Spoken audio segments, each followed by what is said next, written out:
man, je te dis, et tu me connais très bien, tu as été un grand homme. C'est des grands hommes comme ça qui font leur autocritique, qui voient là où ils sont.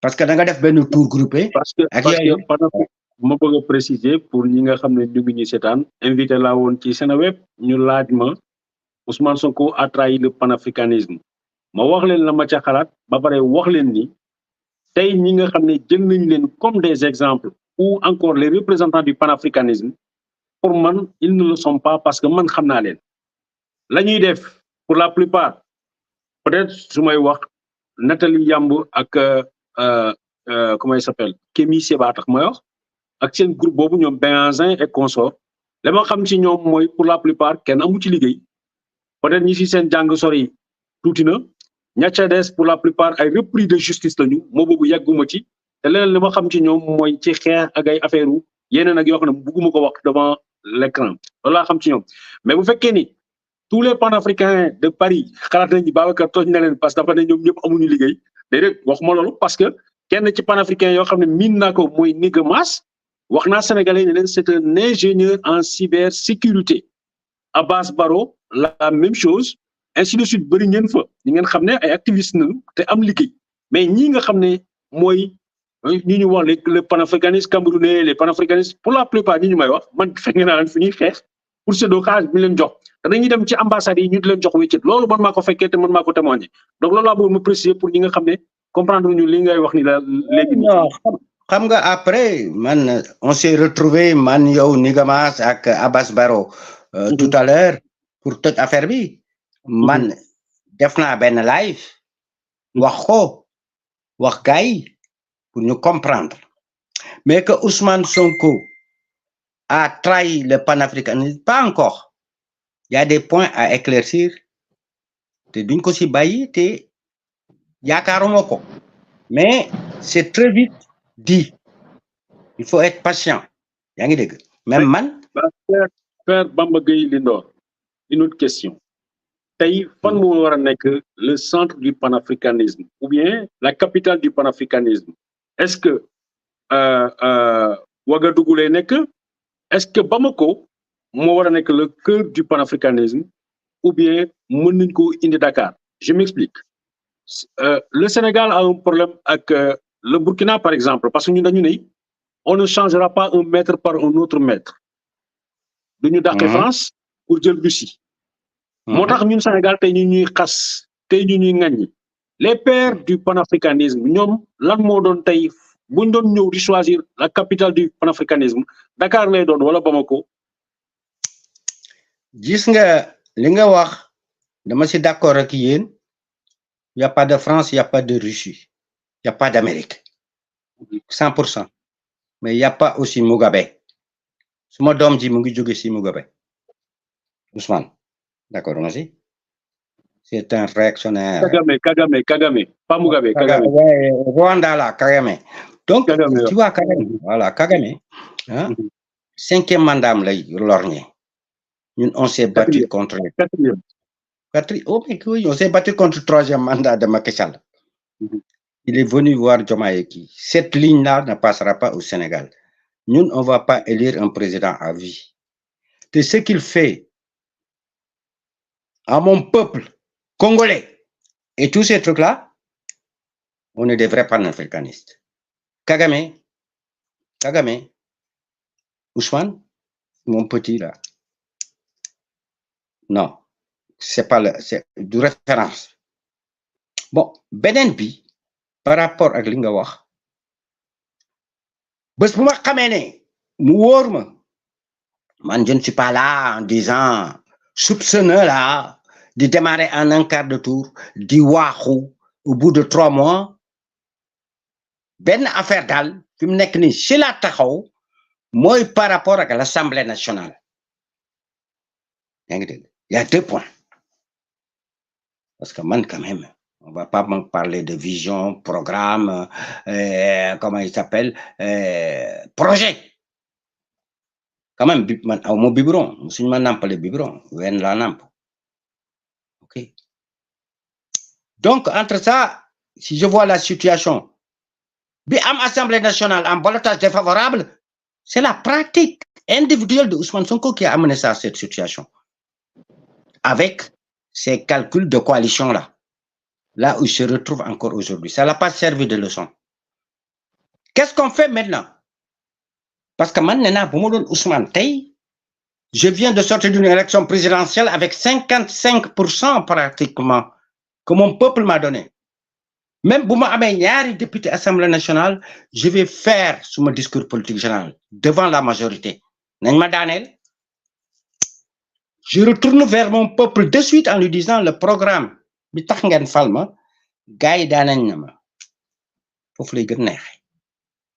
C'est tout.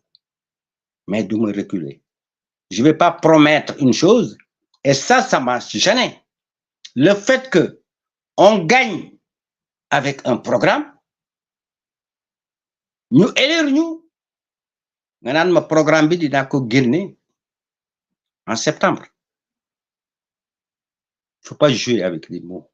Amna ay affaires yo xamné, tu vas pas conclure et bien dire c'est ça, mais quelqu'un comme moi, avec la formation juste et j'essaie d'être juste, j'observe. Je suis patient. Et quand il faut réagir, je vais réagir fermement. Mais j'ai peur d'avoir tort. Mais quand même, je te dis que sur ma sac, c'est le baril il y a interrogation. Mais l'autre sac, m'a réagir. Je crois toujours à la famille. Je crois toujours et je veux que ça aboutisse. Moi, j'ai toujours parlé de table rase du passé. Les coalitions ne me font pas peur. Mais les éléments qui font partie de coalition, il faut que nous soyons d'accord avec mon programme ou le dette, mais man du ma leen dire comme ça. Amul kenn ku ci d'accord ak programme bi, amul kenn su ko man j'ai pas élu un programme, j'ai une équipe. Ma priorité c'est un programme anti-impérialiste, d'accord, et panafricaniste. Bamba Gaye Lindor bokk na ci li nga xam ne Sénégal mu ngi koy dund dem gis nga ko li presse sénégalaise wax ni dañ leen laaj pour ñu fay impôt nee nañu guerre lañ leen déclaré ban lecture nga am ci loolu ci situation impôt boobu ak yooyu. Man daal li ma xam les journalistes là bu leen def grève 2 jours def leen 1 an parce que vous nous emmerdez quoi. Man maa ngi content tellement. Ne revenez pas, je vous en prie. Vous nous fatiguez quoi. Vous n'êtes pas des journalistes. Vous êtes nuls, vous avez détruit ce pays-là. Vous ne savez pas poser de débat à mon matière. Vous voulez une grève 2 jours. Grève l'aine, éternité. Fermez vos trucs là. Ni. Nous n'avons pas de fay leen ou tëj leen. Ngeen daan grève 2 jours. Mais grève l'aine 1 an. Mais gis nañu dans les démocraties, souvent la presse est un moteur essentiel. Tey boo doon jël un peu de recul par rapport à tout ce qui s'est passé au Sénégal. Lan nga xalaat boo doon juger le travail des journalistes noo koy xalaatee. Bon xam nga ne duñ toll fi ñu toll mën naa leen grève l'aine 1 an. C'est pas une démocratie, c'est pas des démocrates, c'est des positions partisanes. Ils ont des sociétés à responsabilité limitée où leurs dirigeants font de la politique et veulent ne pas payer leurs impôts et encaisser l'échec, quoi. Non, ne compare pas les démocraties avec ce pays-là. Ça, c'est des journalistes. Est-ce que tu vois comment, par exemple, les journalistes féminines détruisent, par exemple, les enfants du peuple sénégalais avec seen xeesal yeeg seen tubaab affaire yi tubaab yooyu ñu toog xamuñ sax lu ñuy wax. Ça, c'est des journalistes. Il faut le virer. Ah, yooyu présentateur yi nga nekk quoi, présentatrice yeeg yooyu. Mais non, mais c'est tout ça qui fait que, par exemple, malgré tout, comment on a combattu Senghor, depuis le départ de Senghor, on n'a pas eu, par exemple, le ministre de la Culture. Nit bo xamul sa bop do développer.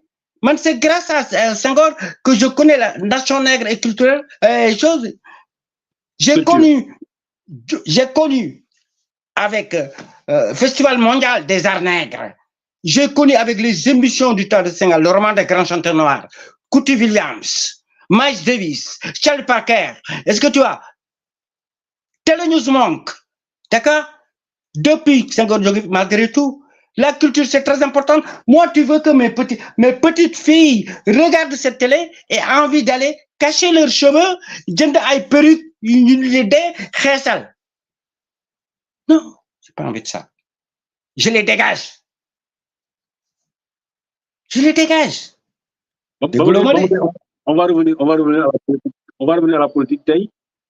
pour yow lan moo war a nekk place u senior yooyu nga xam ne yow xamoon nga leen bu baax te ñu nekkoon ñii pour certains nekkoon ses compagnons sama xel dafay dem ci Abdoulaye Bathily sama xel dafay dem ci Moustapha Niasse sunu papa jooju borom du 23 juin sama xel dafay dem ci toute cette classe politique là qui avait accompagné les différents présidents de la République depuis ces années tey lan moo war a nekk seen place est-ce que dañ leen war a jël comme ay conseillers comme ni ñu def Abdoulaye Bathily wala ñu wax leen dem leen ngeen noppalu ji ñu jàppale leen léegi.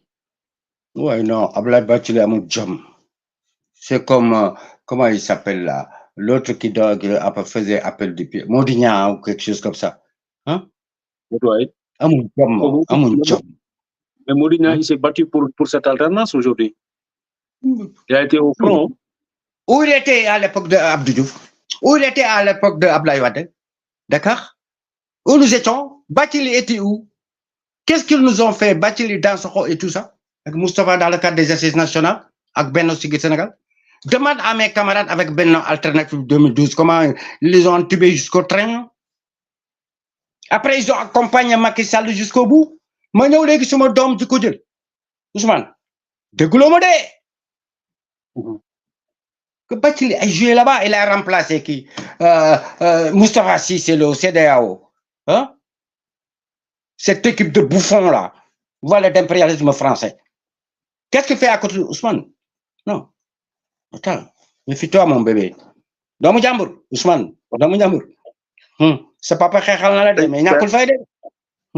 Père Baba Gueye Lindor waxtaan bi neex na waaye comme liñ ko waxee lu duuf yëpp ci nag bi xajul ci cin bi lan ngay tàggatoo ak lan nga bëgg a bàyyi conseil pour cette jeunesse africaine bi nga xam ne tey seetaan na la en français may fàttali ni dans d'autres conditions dinañ def émission boo xam ne ce sera en français pour les francophones comme ça parce que ce débat du panafricanisme ça dépasse le seul pays Sénégal.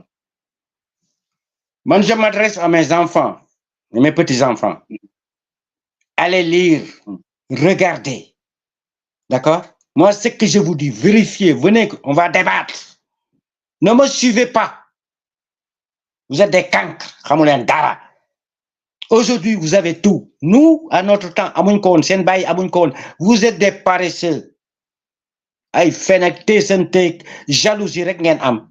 Dem leen ngeen jàng ngeen ñëw ñu débattre. Ngeen contribuer. Je ne détiens pas la vérité. Ce que je vous dis, c'est l'histoire. Seen benn baay, seen benn maam du ma weddi. Dama lay wax date bi heure bi ak fu mu amee ak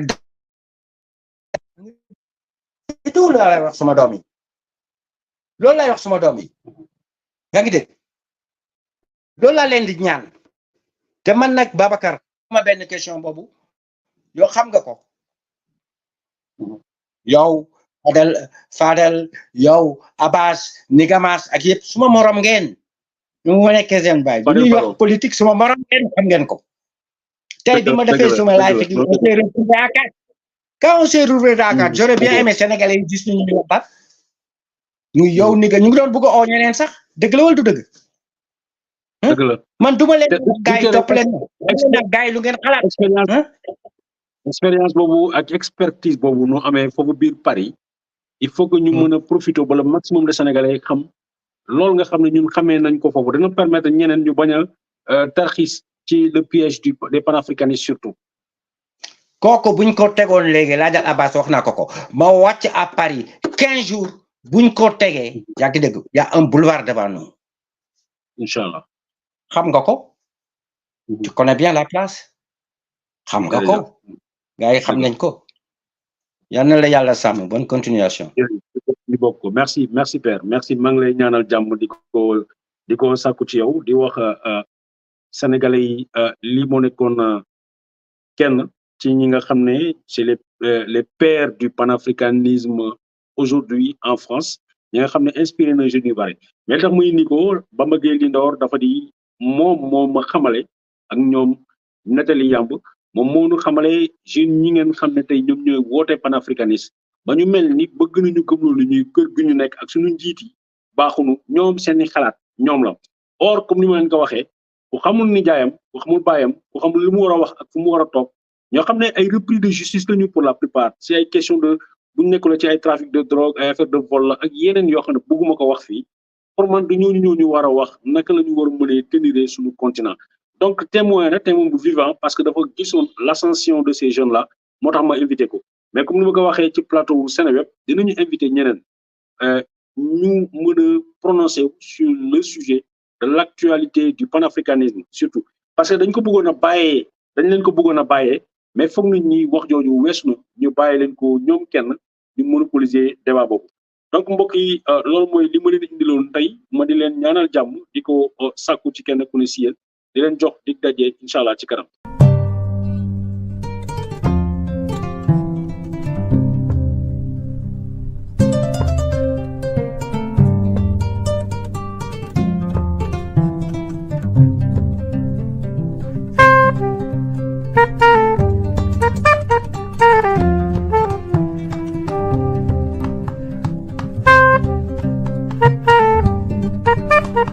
Thank you.